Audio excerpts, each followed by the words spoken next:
The sinc function is defined piecewise for real x as follows. Sinc x equals sin x over x if x is not equal to 0, and sinc x equals 1 if x equals 0.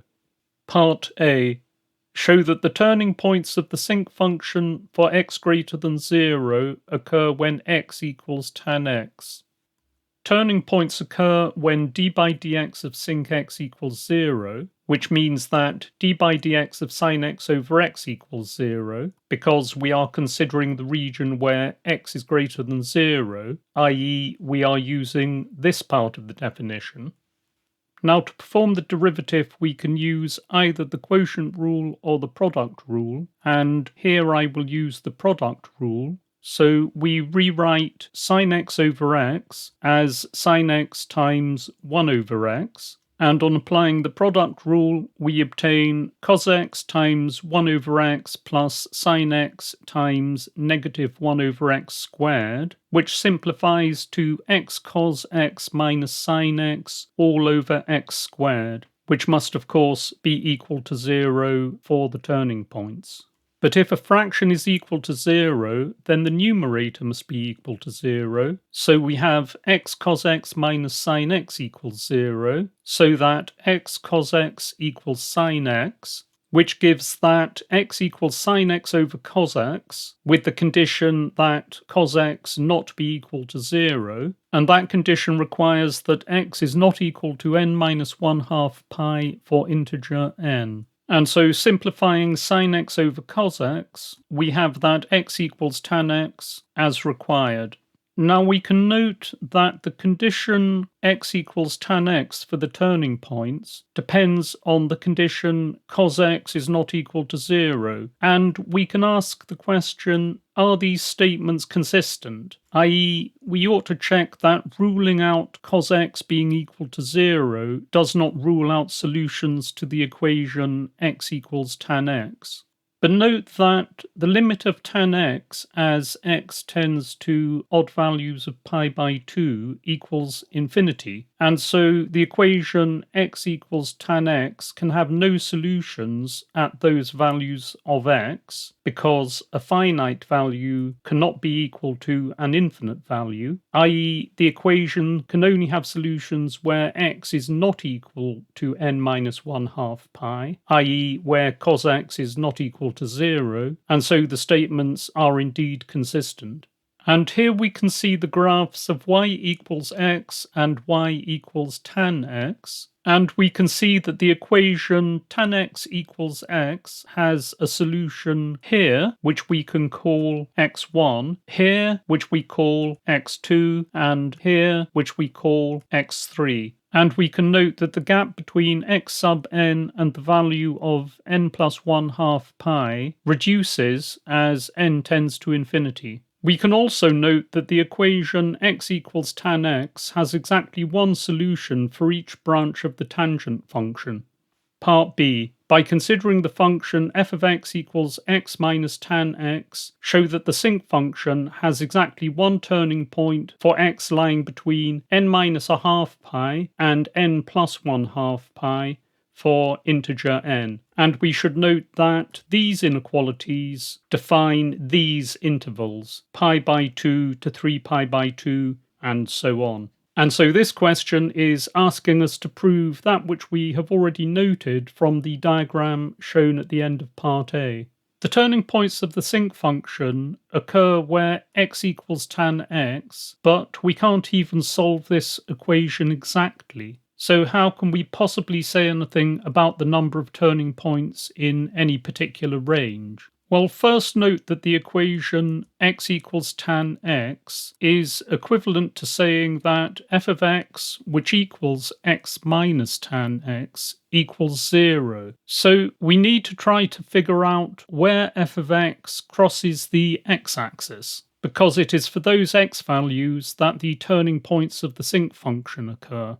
First, let's consider the graphs of y equals x and y equals tan x in a typical interval, and such an interval is shown in the graph below. Now from this, we want to figure out what the graph of y equals x minus tan x looks like. We know that the limit as x tends to n minus 1/2 pi from above of tan x is negative infinity, which means that the negative of tan x is positive, as is the value of x in this region. And so the graph of x minus tan x will look like this towards the left side of the interval.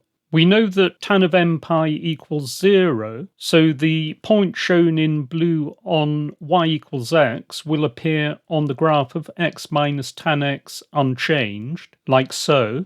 We see that there is a point where x equals tan x, shown in red, and thus x minus tan x at this point is 0, shown here in red on the graph of x minus tan x on the right.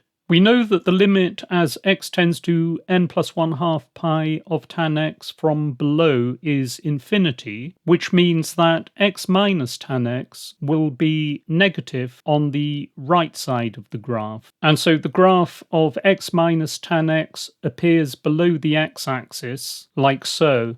Finally, we know that x minus tan x is continuous because it is the difference of two continuous functions, and so its graph will have no breaks or jumps, and we can simply join the dots as follows. And so these graphical considerations suggest that there is indeed only one turning point in this interval. And we see that x minus tan x only crosses the x-axis once because it is a decreasing function everywhere in the interval. And since it is a decreasing function, it can't cross the x-axis, then turn around and cross it again, like so, because to do that, it would have to be increasing somewhere in the interval. And that we have to rule out. We want to try and make an algebraic argument that shows that x minus tan x is indeed decreasing in this interval. The statement f of x is a decreasing function is equivalent to the statement f dashed of x is less than 0. F of x equals x minus tan x, so that f dashed of x equals 1 minus x squared x, and from that we can derive inequalities as follows.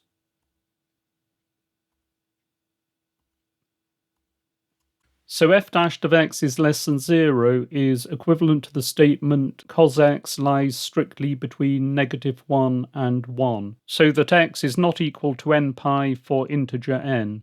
And so we have that x minus tan x is decreasing everywhere except when x equals n pi, and there its gradient is 0. Also, we have that f of n pi equals n pi, which is greater than 0, and that corresponds to this displacement on the graph, and thus we must have one turning point only in this interval. This fact follows because we know that f of x is a decreasing function, and we know that f of n pi is greater than 0. And so we know that in this shaded region, f of x is greater than n pi, so it cannot cross the x-axis. And in this shaded region, f of x is less than n pi and is decreasing, so must cross the x-axis. In addition, because it is decreasing, it cannot turn around and cross the x-axis more than once. Furthermore, we have also shown that the turning point must occur for some xn lying between n pi and n plus 1/2 pi. Let the nth turning point of the sinc function occur at x sub n, with x sub n being positive and n being an integer. Part C. With the help of a suitable sketch, show that x sub n equals n plus 1/2 pi minus epsilon sub n, where epsilon sub n tends to 0 as n tends to infinity, and where epsilon sub n lies between 0 and pi by 8. And having done that, we have to show that x sub n can be approximated by the provided expression. And for doing that, we have been provided with a hint that tan of pi by 2 minus x equals cot x. Now we know that the turning points must occur where x sub n equals tan of x sub n, and so the suitable sketch would be one that shows that fact graphically, like here, and where x sub n is identified by this vertical line. Now we know that x sub n lies between n pi and n plus 1/2 pi, so that x sub n lies in the interval shaded blue, and so we have that x sub n is less than n plus 1/2 pi, which means that n plus 1/2 pi minus x sub n is some positive quantity, which we can call epsilon sub n, and that is the displacement shown in red on the graph. And we can rearrange that expression to find that x sub n equals n plus 1/2 pi minus epsilon sub n as required. Now we have to show that epsilon sub n tends to 0 as n tends to infinity, which means we have to show that n plus 1/2 pi minus x sub n tends to 0 as n tends to infinity. And since one of the few things we know about x sub n is that x sub n equals tan x sub n, we can rewrite that expression as n plus 1/2 pi minus tan x sub n tends to infinity. And now we can try to use the properties of the tangent function to show that this is true. Now this statement makes a claim that involves the different branches of the tangent function, and although it is obvious graphically, we can simplify the proof by working only with the principal branch of tan x, i.e. the branch between minus pi by 2 and pi by 2. We want to show that either of these two results are true, and to do so we will use some graphical intuition. Here we see the graphs of y equals x and the branches of y equals tan x, and we consider this intersection to define x sub n, and we know that x sub n equals tan of x sub n. And so this horizontal line shows x sub n and tan of x sub n. But if we take the inverse tangent of both sides of this equation, we find that tan to the minus 1 of x sub n also equals x sub n, which means that this vertical line indicates tan to the minus 1 of x sub n. And so we see that we can equivalently show that n plus 1/2 pi minus tan to the minus 1 of x sub n tends to 0. And we recall that epsilon sub n is indicated by this red displacement. And so we need to consider the properties of the inverse tangent function.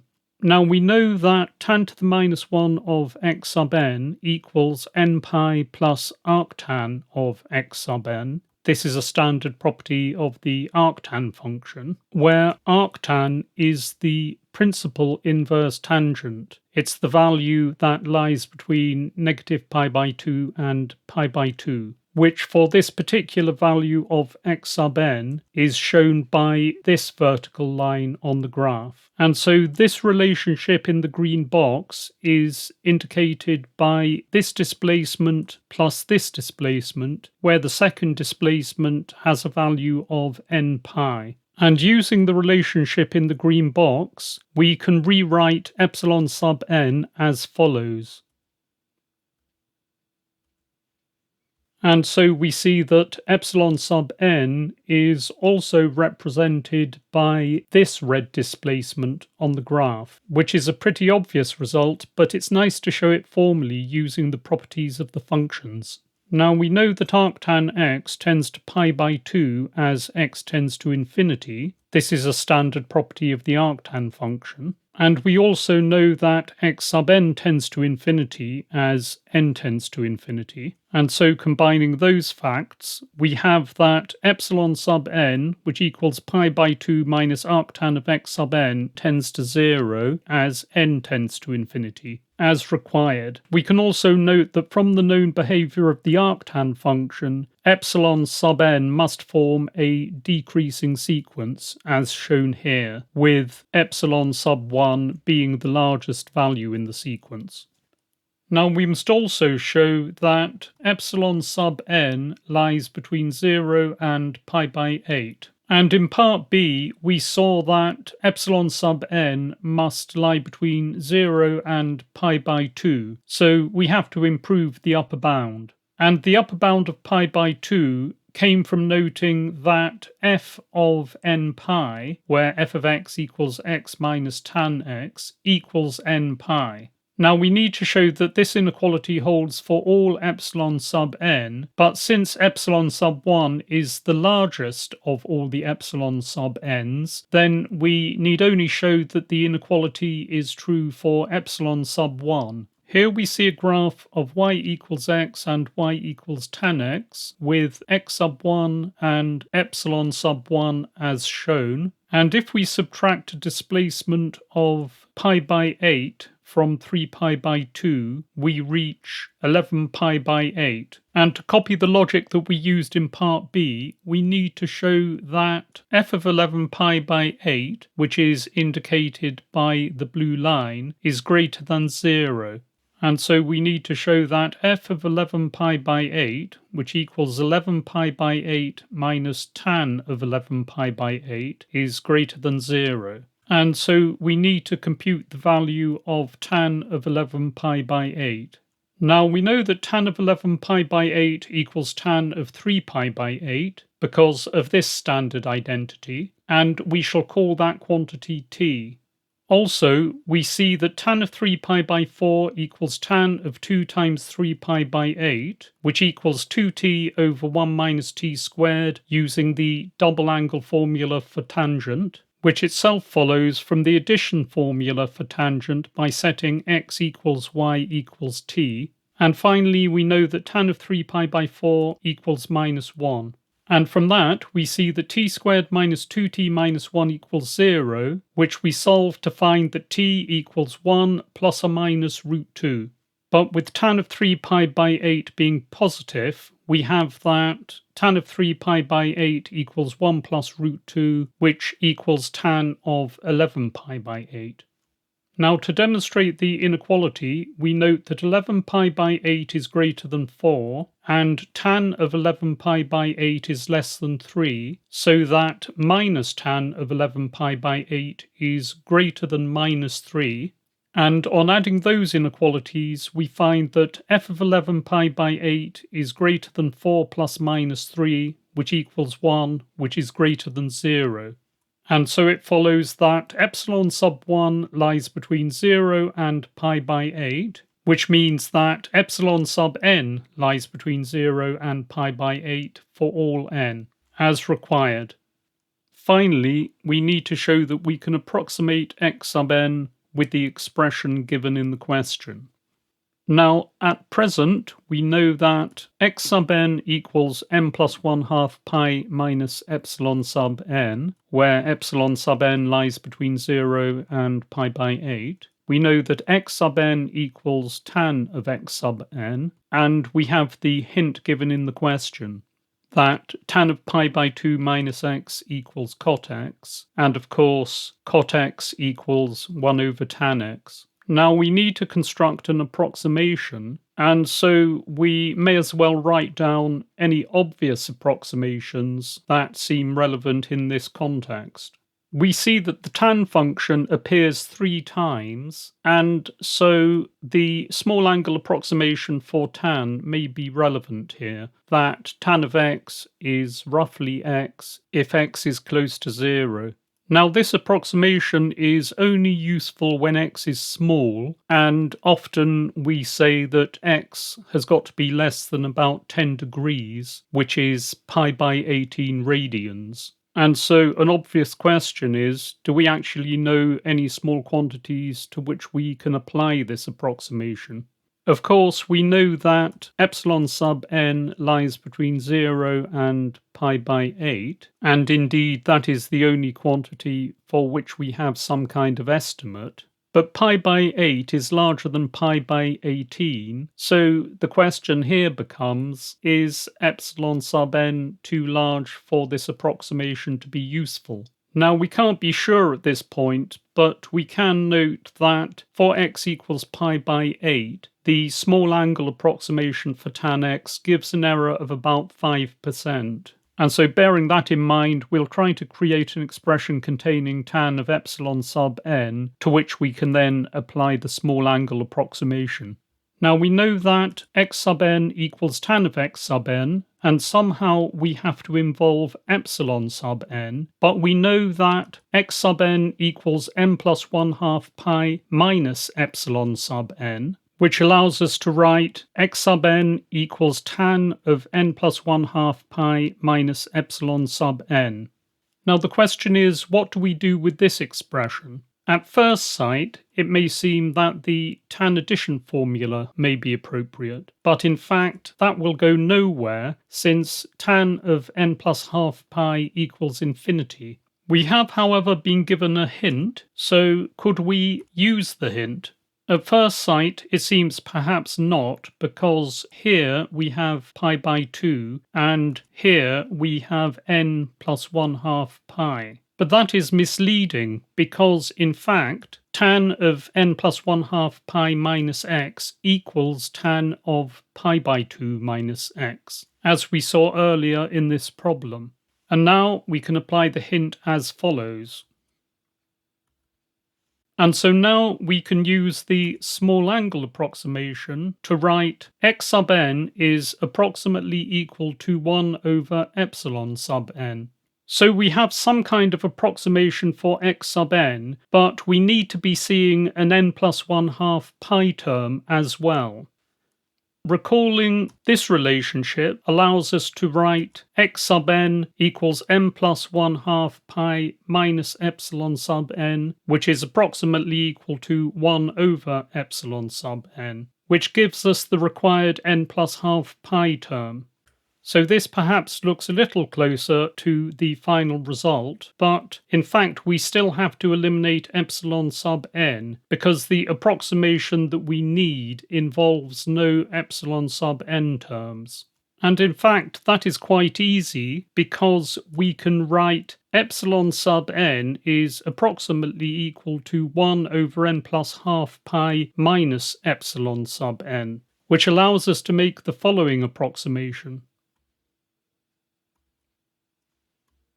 Now if we bear in mind that epsilon sub n is less than pi by 8 and 3 pi by 2 is the smallest of all the n plus 1/2 pi's which we will have to deal with, then we see that epsilon sub n over n plus 1/2 pi is going to be less than 8%. And since epsilon sub n is small relative to n plus 1/2 pi, we will eliminate it by setting epsilon sub n equal to 0, which of course is yet another approximation.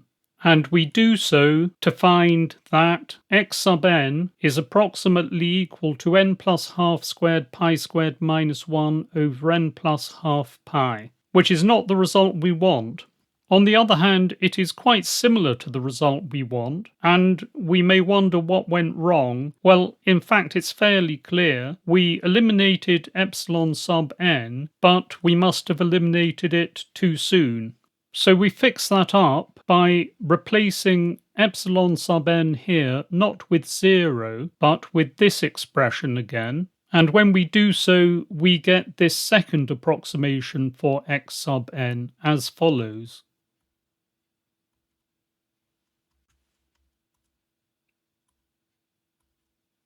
And now if we invert the fraction in the second term, we obtain this expression for x sub n, which we manipulate as follows.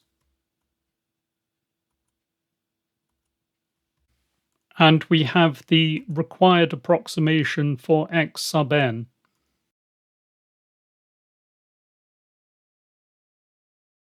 It's not part of the question, but it's interesting to note that there are now 3 ways to calculate, say, x sub 1.